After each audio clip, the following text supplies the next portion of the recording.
Friends welcome to my channel Praveen వాళ్ళు please like చేయండి share చేయండి సబ్స్క్రైబ్ చేయండి. ఈరోజు అయితే 54 మ్యాచ్ ఫ్రెండ్స్ ఐపీఎల్లో పంజాబ్ కింగ్స్ ఇంకా లక్నో సూపర్ జెయింట్స్ మ్యాచ్ జరుగుతుంది.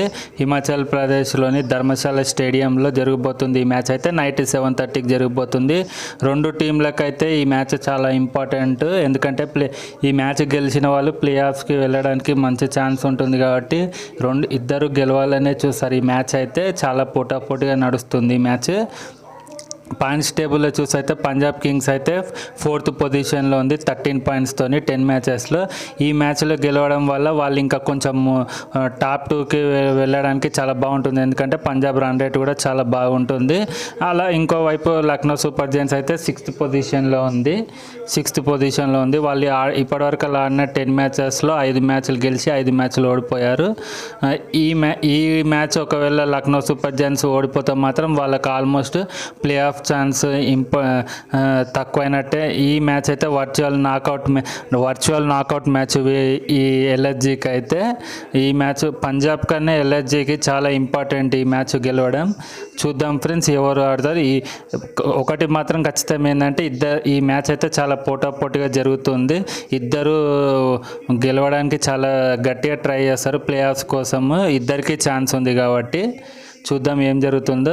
అలాగే హెడ్ టు హెడ్స్ రికార్డ్ చూస్తే మాత్రం ఇప్పటి వరకు వీళ్ళు ఆడిన మ్యాచ్లలో 5 మ్యాచ్లు ఆడితే ఎల్ఎస్జీ 3 మ్యాచ్లు గెలిచింది, పంజాబ్ అయితే 2 మ్యాచ్లు గెలిచింది. కాకపోతే ఈ సీజన్లో ఆడిన ఫస్ట్ మ్యాచ్లో మాత్రం పంజాబ్ 8 వికెట్స్తోని గెలిచింది. 172 రన్స్ని చేజ్ చేసింది ఈ మ్యాచ్. ఆ మ్యాచ్లో ప్రభు సిమ్రన్ సింగ్, శ్రేయస్ అయ్యర్ అయితే చాలా బాగా ఆడాయి. 2 వికెట్స్ పడంగా 8 వికెట్స్తో మ్యాచ్ గెలిచారు.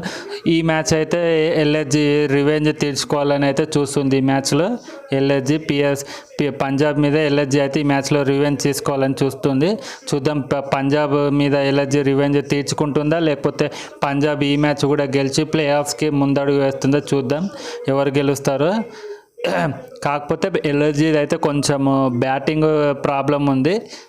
పీబీకేఎస్ అయితే అన్ని డిపార్ట్మెంట్లో అయితే చాలా మంచి ఫామ్లో అయితే ఉందని చెప్పుకోవచ్చు మనము. ఇక మనం చెప్పుకున్నట్టయితే పంజాబ్కి అయితే శ్రేయస్ అయ్యర్ అయితే బ్యాక్ బోన్ లాంటి వాడు. ఈ సీజన్లో శ్రేయస్ అయ్యర్ మంచి స్టాండ్ ఇస్తుండు. కాకపోతే మెయిన్ వాళ్ళకు ప్రభు సిమ్రాన్ సింగ్, ప్రియాంశ్ ఆర్య ఓపెనింగ్ స్టాండ్ అయితే చాలా సూపర్గా ఉంది.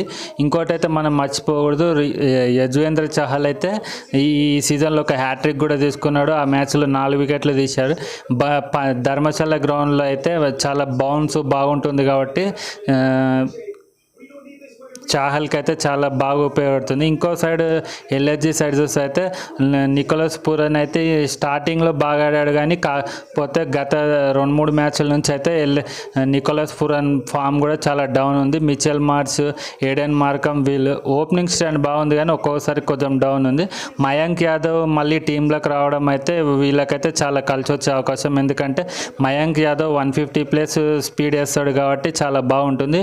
ఇంకో సైడ్ దిగ్వేష్ రాతి కూడా చాలా బాగున్నాడు స్పిన్ బౌలింగ్తోని. వీళ్ళ బౌలింగ్ అయితే మయాంక్ యాదవ్ రావడంతో వీళ్ళ బౌలింగ్ అయితే చాలా బలంగా మారింది. ఇంకో సైడ్ వీళ్ళకి సపోర్ట్ చేసే బౌలర్ ఇంకా మంచిగా వేస్తే మాత్రం వీళ్ళకు తిరుగుండదు. వాళ్ళ పంజాబ్ బ్యాటింగ్ చాలా బాగుంది, బౌలింగ్ బాగుంది.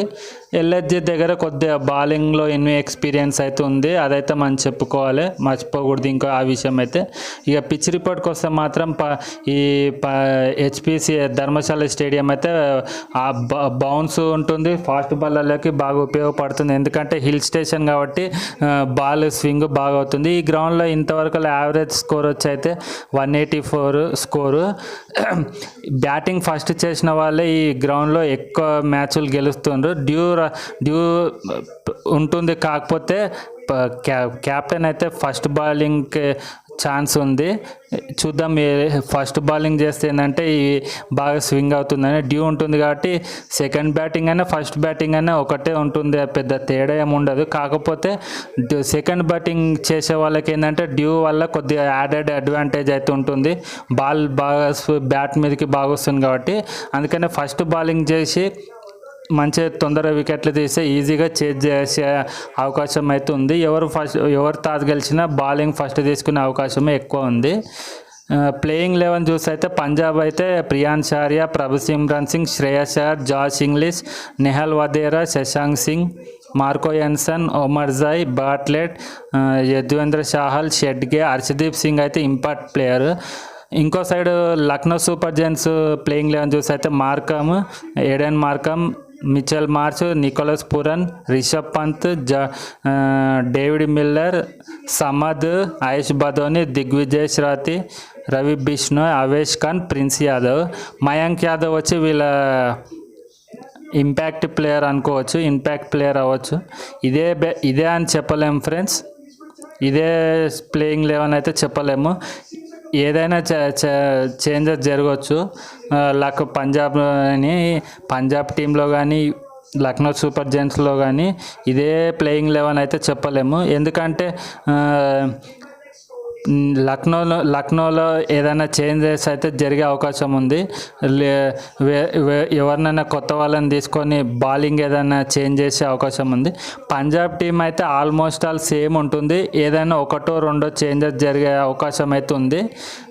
లక్నో సూపర్ జైంట్స్లో అయితే తప్పకుండా చేంజెస్ అయితే ఉండదు. ఎందుకంటే వీళ్ళకి ఇది డూ ఆర్ డై మ్యాచ్. ఈ మ్యాచ్ గెలిస్తేనే వాళ్ళకు ముందుకు వెళ్ళే అవకాశం ఉంటుంది. ఈ మ్యాచ్ ఓడిపోతే మాత్రం ఆల్మోస్ట్ వాళ్ళకి ప్లే ఆఫ్ ఛాన్సెస్ అయితే తగ్గినట్టే ఉంటుంది.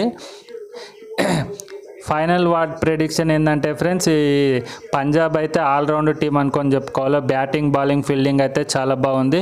ఈ మ్యాచ్ గెలిస్తే వాళ్ళు టాప్కి వెళ్ళిపోతారు. ఇంకో సైడ్ ఎల్ఎస్జీ అయితే మయాంక్ యాదవ్, రవి బిష్ణోయ్ అయితే చాలా బాగున్నారు. వీళ్ళు కనుక బౌలింగ్లో వీళ్ళు కనుక క్లిక్ అయితే మాత్రం పంజాబ్కి అయితే ఇబ్బందులు తప్పవు. ఫ్రెండ్స్, ఇప్పటివరకు మన వీడియో చూసి లైక్ చేయకపోతే లైక్ చేయండి, సబ్స్క్రైబ్ చేయండి. Thank you for